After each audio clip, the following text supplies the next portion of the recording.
My frustration with the unhelpful pair intensified. Then, out of the blue, my mother-in-law and husband announced a Caribbean trip for 2 to 3 weeks, leaving me with caregiving duties. They cheerfully packed a week in advance, instructing me not to do anything unnecessary during their absence. As they happily left, I finally had a moment to relax. To my surprise, my supposedly blind father-in-law independently changed into a suit and invited me to go out. It became evident that he wasn't completely blind, though his vision was not perfect. Handing me a business card, he indicated where he wanted to go. 3 weeks later, my oblivious husband and mother-in-law returned, refreshed from their trip, complaining about the gloomy atmosphere. They suggested going to the Maldives next time, all while immediately griping about my father-in-law and me as soon as they came back. 10 minutes after their return, the doorbell rang, and I answered through the monitor. 2 men in suits were at the front door. I recognized one as James's lawyer. Mother-in-law and my husband looked puzzled. "Oh, it's James's lawyer. What brings you here?" Father-in-law walked into the living room, guiding the lawyers to chairs and sitting down himself. He seemed to walk and sit by himself, which surprised me. "You two, sit here," he instructed my husband and mother-in-law. They sat down reluctantly, eyeing the lawyer quietly. Father-in-law called me over, and I took a seat next to him. "Today, I've set up this meeting for 3 reasons. The first one is about your husband's affair." Father-in-law pulled out a photograph from an envelope, revealing my husband, my mother-in-law, and an unfamiliar woman. The intimacy in the photo clearly indicated something was going on. "Who's this woman?" Neither my husband nor my mother-in-law responded. More photos emerged, showing my husband with his arm around the woman, enjoying her company, and entering a hotel. The photos, taken at different times and places, painted a clear picture of infidelity. "I've known about your husband's infidelity since he married you. He didn't just go to the Caribbean with the two of you, did he? He was with her too." The evidence of his cheating was undeniable. "Why? How did you?" My husband seemed to believe he had gotten away with it. In truth, I hadn't noticed, as between work, household chores, and caregiving, I had little time to think about it. I had assumed he was having fun outings just with his mom. "Do you have anything to say to her?" My husband awkwardly glanced at me, then, breaking the tension, admitted, "Well, if we've been found out, so be it. Yes, you're just a caregiver to him. He has a new partner now, a so-called common-law wife, if you will." My mother-in-law laughed and remarked, "Is this true?" Even when I directly confronted my husband, he could only mumble, "Oh, well," without attempting to explain. "We've recently rented a place for just the two of them. While they're enjoying their time, I stay alone in a hotel. Don't you think she makes a better wife for my son than you, who can't even spend time with him?" According to my mother-in-law, this has been going on for over a year. "If you wanted to do such a thing, you should have divorced me." "Oh, I did think about letting him divorce you, but she doesn't want to take care of James. So what can we do? In another couple of years, we can just put James in a facility." That's what I thought. She spoke without a hint of remorse. Hearing all this, I couldn't hide my shock and disbelief. "Well, that's how it is. I'm fine with you divorcing right now.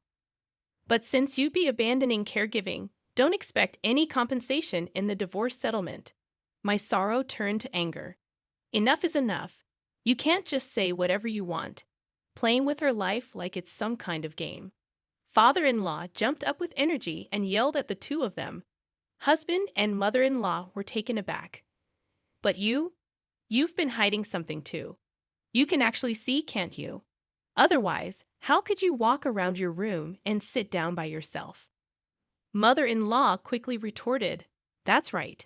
You lied to us." Husband desperately tried to change the subject. "It's not a lie.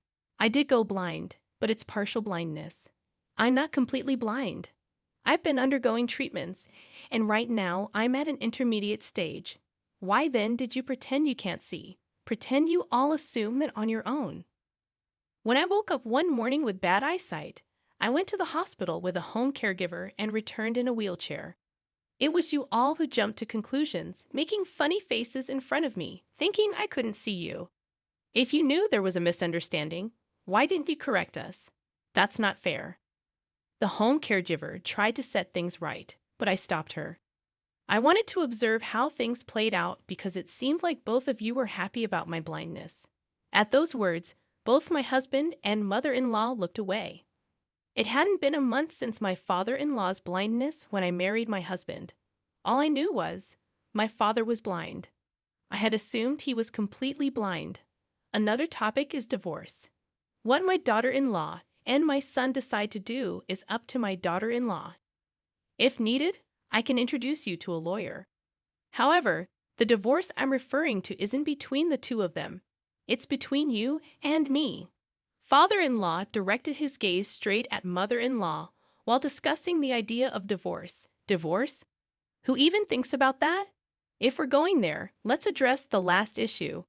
I want my money back. It turned out that father-in-law had been providing mother-in-law with a monthly living allowance. However, mother-in-law, assuming blind father-in-law wouldn't notice, had been tapping into other savings, particularly the inheritance left by my father-in-law's father. You always had a penchant for lavish spending.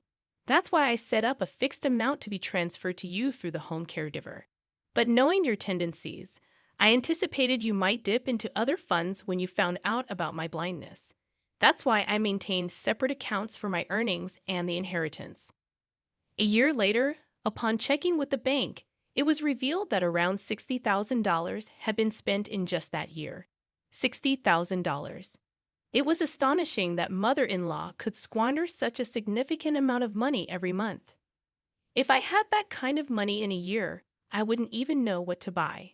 But for mother-in-law, with her spending habits, it seems like pocket change. I can't possibly pay that back. Besides, it's my money too, right? Whether it's an inheritance or whatever, I have the right to use it as I please. You don't understand inheritance law. Even if we divorce, that inheritance won't go to you. If you can repay that money all at once, I'll let you stay, and we won't proceed with a divorce. But if you can't, consider that $60,000 as part of the property division and quietly agree to a divorce. The real estate owned by father-in-law also originally came from his father's inheritance, making it exempt from being claimed by his wife, mother-in-law, in a property division. But Dad, I realize now how wrong I've been all this time. I want to change. Can you please forgive me for everything? The husband clung desperately to his father's feet. Daughter-in-law, what will you do? Do you still want to be with this lazy cheater? No, I've come to see the light. I realize how silly it was to put up with him just because I loved him. Can you recommend a lawyer? I'll be seeking compensation in the divorce proceedings and will be divorcing him. I lost all feelings for my husband and decided to demand compensation in the divorce proceedings. At the same time, I got a divorce application from a meticulous lawyer and signed it right there. Wait a second. I don't have the money to pay any compensation. You can start a part-time job or whatever and pay it back. I'll let you stay in this house for a while because of our son, daughter-in-law.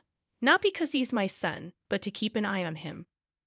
My husband, tears in his eyes, apologized to me and signed the divorce application and the compensation agreement. Also, I want to give you a portion of my assets as a token of my gratitude and apology. I'd rather give it to you than to my son. He handed me a copy of his will. Wait, what is this? The original's with the lawyer. I can't give it to you now.